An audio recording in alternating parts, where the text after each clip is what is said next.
হরে কৃষ্ণ। দণ্ডবত প্রণাম সমস্ত ভক্তদের। ইস্কন শ্রী হরিকথা চ্যানেলের সবাইকে স্বাগতম। খুব মন দিয়ে শ্রবণ করবেন। ভক্ত মামা প্রয়াগদাসজি এখনো পর্যন্ত যদি জনকপুরী কিংবা অযোধ্যা যান, এই কথা প্রচলিত আছে, এই প্রয়াগদাসজি তার মা থাকতো জনকপুরে। আর এই প্রয়াগের মা, তিনি ছিলেন ব্রাহ্মণ, নির্ধনী, এবং তিনি খুব কষ্টে জীবনযাপন করতেন। তো একদম বাচ্চা ছেলে তার মাকে বলছে, মা আমার কি কেউ নেই? আমরা তো বলে, আরে আছে আছে, কি বলছে তোমার কেউ নেই? তোমার বোন আছে, তোমার জিজাজি আছে, তোমার জামাইবাবু আছে, কোথায়? আর ওরা অযোধ্যায় থাকে। আচ্ছা অযোধ্যায় থাকে, মা আমি অযোধ্যায় যাব, তো আমাকে ব্যবস্থা করে দাও। তো মা একটা কাপড়ের টোপলায় কিছু খাবার টাবার সব কিছু দিয়ে এবং কিছু বলছে, তা আমি খালি হাতে কি করে যাব?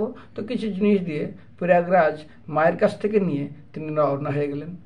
তিনি যখন অযোধ্যা এসে পৌঁছানোর পরে অনেক খোঁজ করছে, আমার জিজাজিকে দেখছো? অযোধ্যায় থেকে আমি এসছি, আমার বোনের এখানে বিবাহ হয়েছে। এই করতে হতে খোঁজ করতে হতে অনেক দিন ব্যতীত হয়ে গেল, কেউ পেল না। ও খুব মন ক্ষুণ্ণ হয়ে একদিন একটা নিম গাছের নিচে বসে আছে, কবে দেখা হবে, ফিরেই যাই। হঠাৎ দেখে একটা সাদা হাতির উপরে আসছে, অপূর্ব দেখতে তার জামাইবাবু এবং তার বোন। সাদা হাতির পিঠ থেকে নেমে বলছে, প্রয়াগ? বলে, হ্যাঁ আমি তো কবে তো খোঁজ করছি, ভাইয়া তুমি এসছো। আরে তোমাদেরকে খোঁজ করতে করতে আমি বিষণ্ণ হয়ে গেছি, আমি বাড়ি ফিরে যাবো।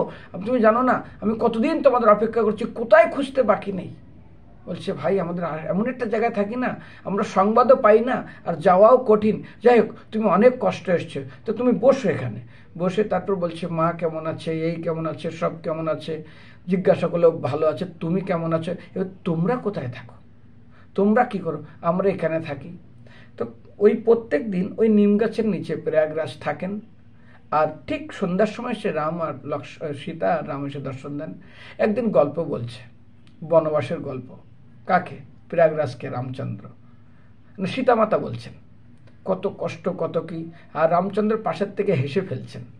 প্রয়াগরাজ বলছে, তো তোমরা এত কষ্ট করলে? বলছে জামাইবাবুকে, তোমার কোনো আইডিয়া নেই, আমার এই সুকামারী বোনকে তুমি এইরকম জঙ্গলে এত কষ্টের ভিতরে নিয়ে গেলে, আর আমাকে নিয়ে গেল না কেন? আমি তো তোমাদের সেবা করতে পারতাম। এইভাবে এবার একদিন সীতামাতা বলছে, দাদা ভাই অনেক দিন হয়ে গেছে, মা তোমার জন্য চিন্তা করছে, তুমি ফিরে যাও। আমি ফিরে যাব? বলে হ্যাঁ। বলে আবার তুমি এসো সময় পেয়ে। এবং সীতামাতা তাকে খুব বুঝিয়ে টিঝিয়ে ভাইকে বিদায় দিলেন। এইবারে প্রয়াগরাজ যখন ফিরে গেলেন, ফিরে গিয়ে মাকে বলছেন এইসব ইতিহাস, মা তো স্তব্ধ হয়ে গেলেন। মা শুনতে শুনতে শুনতে শুনতে মা ওখানেই শরীর ছেড়ে দিলেন। এটা অসম্ভব, কি করে সম্ভব হয়?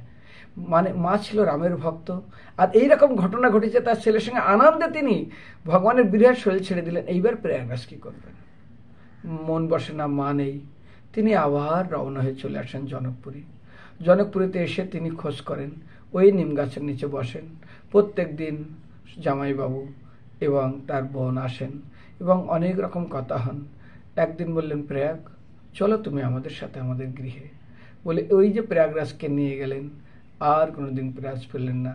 তিনি দিব্য অযোধ্যায় রওনা হয়ে গেলেন। তো ভগবানের শরণাগতি হয়ে যদি কেউ চলে, ভগবান তার সমস্ত ইচ্ছা পূরণ করে। সেই জন্য আমাদের মনে রাখা উচিত, ভগবান ভক্তাধীন, ভক্তবৎসল ভগবান, প্রেমের অধীন ভগবান। হরে কৃষ্ণ।